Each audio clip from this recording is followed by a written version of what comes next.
Dignitaries from around the world will attend this year's UN high-level general debate in New York.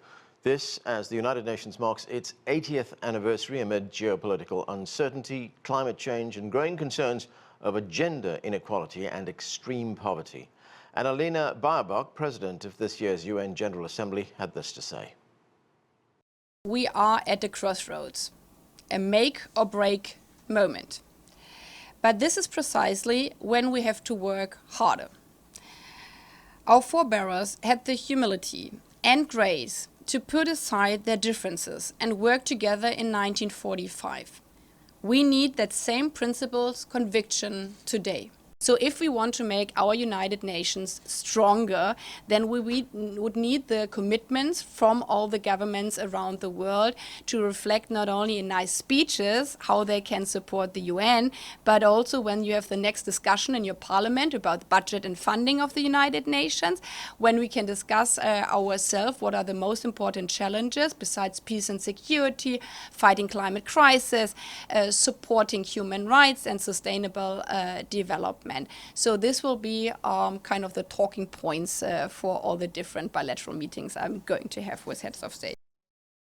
Later in the show, I'll speak with Sarah Hendriks. She leads the Program Policy and Intergovernmental Division at UN Women, which is dedicated to advancing gender equality and the empowerment of women. But first, I had the opportunity to talk with Francisco José da Cruz, Angola's ambassador to the United Nations. I began by asking him about the UN's achievements and future challenges as it celebrates its 80th anniversary. Well, thank you for the opportunity. As we celebrate the 80th anniversary of the creation of United Nations, we can see that the organization has been very important to preserve peace and security in the world. During very difficult times, as the current environment in which we are operating remains very important as part of our multilateral approach to solving problems which are common challenges to the humanity, where we need to work together to address them and to find solutions in which we can all live up to in terms of responsibilities. For sure that some institutions, some of the organs of the United Nations needs to be adjusted to the current development in the world, like the Security Council that needs to be reformed, the international finance institutions that needs to be more in line with the needs and requirements of the international community, particularly the Global South. But in general terms, we can say that it has been important to have such an organization, and has been aligned with the needs and the expectations of the international community. Now, China has been very active at the United Nations. It's become increasingly influential, especially when we look at China's contributions in things like peacekeeping, development, as well as global governance as well. From Angola's perspective, how do you view China's contribution, and what role do you see China play in the future? Well, we see China as an important member of the United Nations, one of the most important contributors to the regular budget of the United Nations, and implementing other initiatives like the UN Peace and Development Fund, which was created 10 years ago by China to support the United Nations in areas like peace and security, development, climate change. So it has been a very important and a very active player. And based on the good relations we have with China, we work very, very closely in many international issues. And China has been very important in G77 agenda, helping to move forward with such agenda within the UN system. Now, China is also one of Angola's biggest economic partners, particularly when we look at infrastructure and energy as well. How do you see the future of the China-Angola relationship evolving? And how can this relationship advance Angola's development goals? Well, you know, we have established relationship, diplomatic relations since 1983, and the partnership has been evolving. Since then, we had 6 presidential visits to China, 2 with the current president, His Excellency João Manuel Gonçalves Lourenço, one in 2018, the last one, 2024, in which we signed more than 10 agreements of cooperation. We have been, benefiting from this relationship.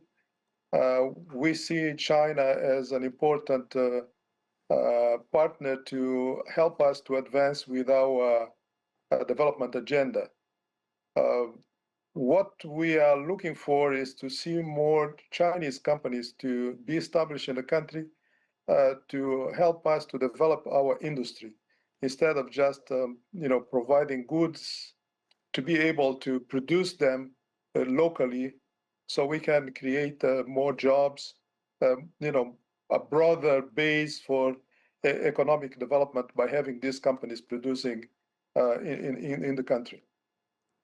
Now, Angola has had a history of conflict, but is now considered one of the stabilizing forces in Southern Africa. I mean, what lessons can be learned from Angola's peace process and how the country achieved peace to many of the conflicts we see today?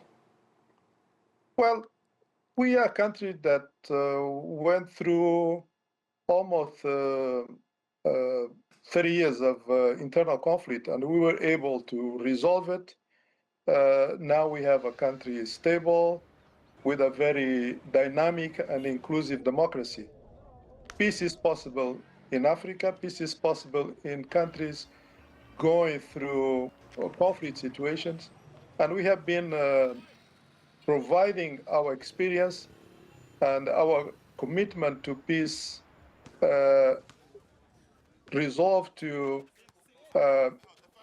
peace resolution, to conflict resolution, by helping other countries facing those kind of challenges. We are talking about the Democratic Republic of Congo, where His Excellency President João Lourenço was very involved in a mediation under a mandate provided by the African Union until very recently, when he passed that responsibility to the president of Togo.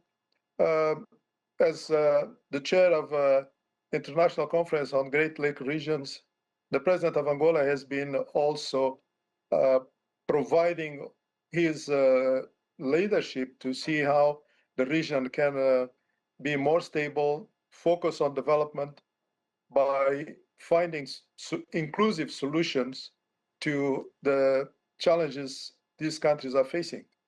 Our participation in Central African Republic has been also very important to assist this country to move forward with national reconciliation and the democratic process. And this based on what we see as our responsibility to on conflict prevention, management, and resolution agenda as part of the African Union effort to silence the guns in the continent. One of the signature challenges of our time, of course, is climate change, and developing countries like Angola are disproportionately affected by climate change. What role should the United Nations play in ensuring climate justice, and how can Angola work with its international partners to build resilience?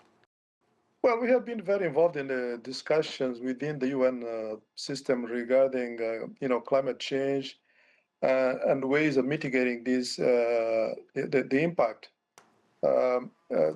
Countries affected, like Angola, needs to to have financing support to overcome the shortcomings coming from the climate change. We are suffering a very severe drought, the worst in the last 40 years. And to address that, the government has been implementing, structural projects. One of which is the Cafu Canal, 130 kilometers of canal diverting water from the Kunene River to a number of communities so they can continue to have a stable and a productive life, and so they don't need to move to other areas which can create problems with the other established communities. So it's important that countries who have contributed the most to the impact of climate change be able to provide the necessary funding to assist countries from the global south, countries from like Angola, countries in Africa to address the hardship and the impact of climate change. One of the disturbing trends that we see these days is how major powers are putting up protectionist barriers. They are moving to a place where they're behaving in a unilateral way. From your perspective, what risks does that pose to the entire concept of multilateralism, and how can smaller states like Angola safeguard their own interests? Well, we think that multilateralism is important to find solutions to problems affecting the international community. And that's the best way for all members of the United Nations to be able to participate in a very fair and equal footing. We think that the UN system needs to be reformed, and that's why, as Africa, we think it's important to reform the UN Security Council.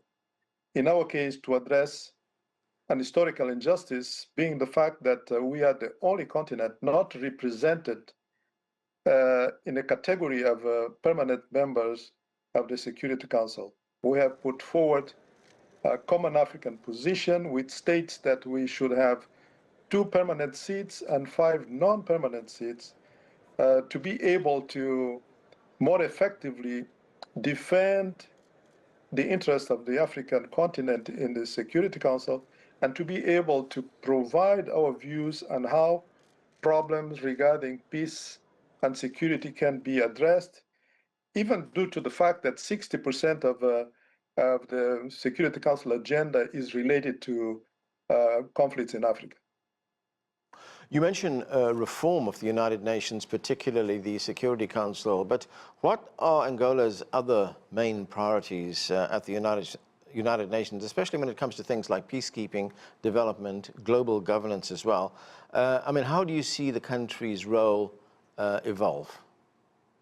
Well, based on our experience and what we see as a role we have to play in the region, one of our priorities is peace and security. So we are very involved in discussions how to find solutions to conflicts, not only in the continent, but in other parts of the globe. We are also very involved in development issues, because we see the nexus between peace, security, and development. If there is no development, the prospects of having conflict are very high. So we need to find ways of advancing the sustainable development agenda. And as African country, we face 2 major problems in terms of development. One is the debt issue. The second one is problems to access credit financing at favorable terms that at the end of the day can really create a new dynamic in terms of development. We need to create jobs, we need to create opportunities for young people to be able to participate in very productive activities, so the fact that we have in Africa 60% of our population is less than 25 years old. So we need to find ways of having them in productive activities. And that's why development based on investment is very important for countries like ours. In the case of Angola, another priority is human rights, democracy, rule of law. It's important to create an environment where the human rights are respected, that democracy can continue to evolve, and there is an environment for an inclusive political participation. In that sense, we see an important role for women and youth because they are important players in any country to advance peace, stability, and development. In our case, 40% of in key positions, 40% are in by women. The current vice president of the Republic is a woman. The president of National Assembly is a woman. The president of Constitutional Court is a woman. In the government, most of ministries dealing with social issues, very critical issues with women, and doing a very good job and really corresponding to the needs and expectation of a government which needs to deliver to the needs of the population. Ambassador, thanks so much for joining us.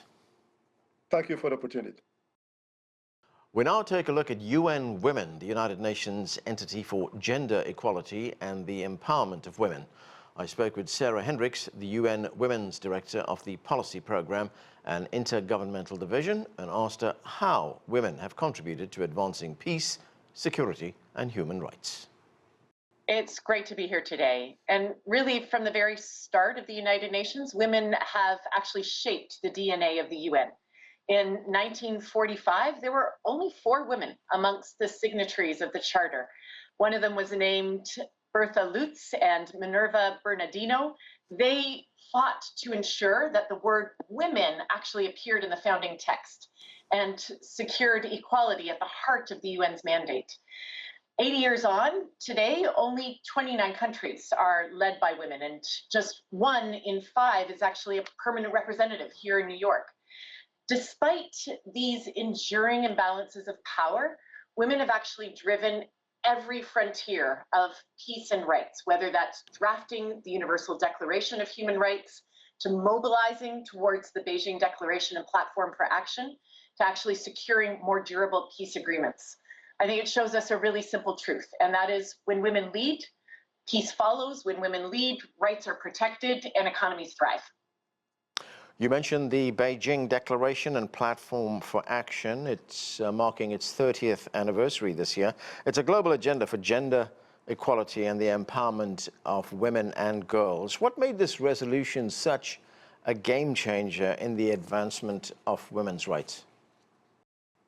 You know, the Beijing Platform for Action was absolutely game-changing because it asserted a simple but critical truth, that women's rights are human rights.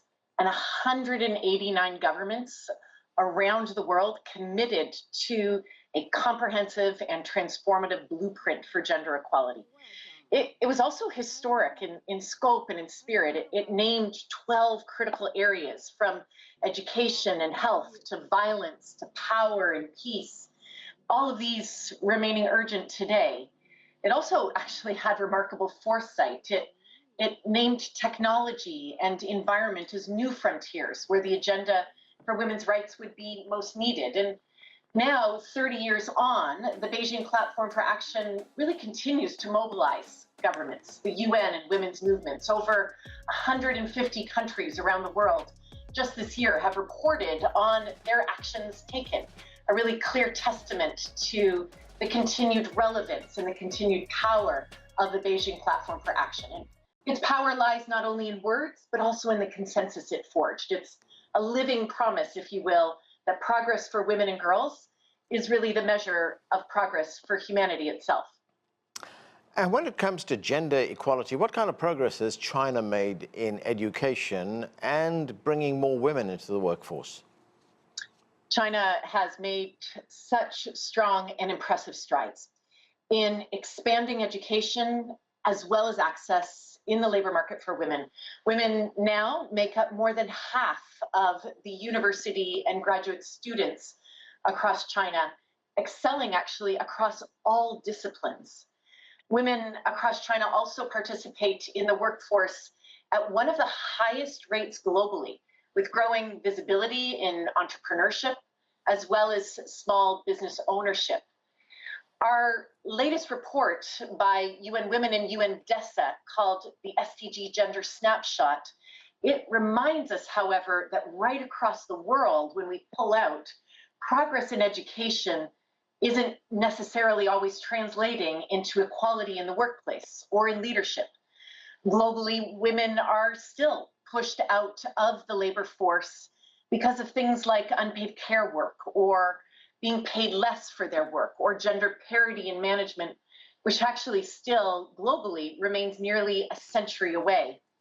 So here, our collective work really in China and across the world is to turn these educational gains into equal opportunity at work, equal power in leadership, so that the promises of gender equality really deliver for women, deliver for economies, and deliver for societies everywhere.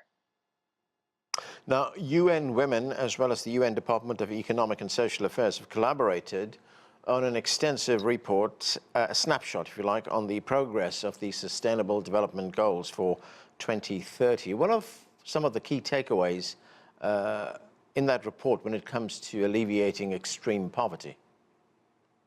This year's SDG Snapshot report on gender shows the very concerning picture that female extreme poverty has been stuck.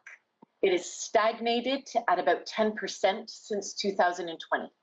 But what's more concerning is that if these trends continue, there will be 351 million women and girls across the world that will still live in extreme poverty in the year 2030. The report also tells us that poverty is not inevitable. It reflects choices that undervalue women's work, that push 708 million women out of the labor force due to the burden of unpaid care, and that deny a staggering 2 billion women any social protection. And these are data points that are global from around the world. The most important thing is that it tells us that we actually can make a different choice. We have looked with data and have found that accelerating action in a package of interventions focused on the care economy, on education, on the green economy, on labor markets, and on social protection could reduce the number of women and girls in extreme poverty by 110 million by the year 2050. And this would actually unlock cumulative economic returns of $342 trillion. Quite simply, I think my point is really that the future is not fixed. We can choose a world where millions more women remain trapped in poverty, or we can choose differently. We can choose a world where women's rights are delivered at scale and the returns are actually shared by all. What about the impact of the conflict in Ukraine, as well as the continuing Israeli onslaught on Gaza? How is that affecting women and girls? Wars are on the rise right around the world, and women and girls are bearing the absolute heaviest costs. Conflict affects everyone, but it is the consequences of conflict for women and girls that are often far more severe, rooted, of course, in entrenched gender inequalities and in patriarchal norms. Just this past year, 676 million women lived within a 50-kilometer proximity of deadly violence. This is the highest number in the last 30 years, since the 1990s. This very stark figure from our 2025 gender snapshot also shows that in just 12 months, Gaza accounted for 7 in 10 women and girls killed in conflict worldwide. It is wars that are the most dangerous things for women. Conflict threatens women's lives and security. It also erases access to livelihoods, to education, to much, much needed health care, to women's decision making, and conflict then compounds the cycle of exclusion. This is not the story of just one conflict. It is actually a recurring global reality. Insecurity magnifies inequality, and it puts women and girls at disproportionate risk, and it erases opportunities, frankly, for generations to come. What is your assessment of the progress that has been made in closing the gender gap? There have been real gains. They are highlighted in our report. Maternal mortality across the world, it's declined by almost 40% since just the year 2000. And in just the last 5 years, there are 99 new laws that have advanced women's rights. We've also seen encouraging reports on how women's leadership in climate negotiations has more than doubled in just a decade. But the gaps remaining are glaring. Women still hold only 27% of parliamentary seats around the world. Parity in management is still nearly a century away. 1 in 3 women worldwide still experience violence in their lifetimes. I think we're learning lessons through this data, and the lessons are very clear. Where gender equality has been prioritized, it has actually delivered. What's missing is the political resolve and the investment at scale. As we mark this 30th anniversary of that transformative Beijing Declaration and Platform for Action, and as we mark 80 years of the United Nations existence, we believe this is really the moment to say equality is not optional. It is the litmus test of progress. It is, in fact, for women and girls, the litmus test of the strength of multilateralism itself. Sarah, thanks so much for joining us. Thank you so much. That's it for this edition of The Heat. I'm Anand Naidu in Washington, D.C.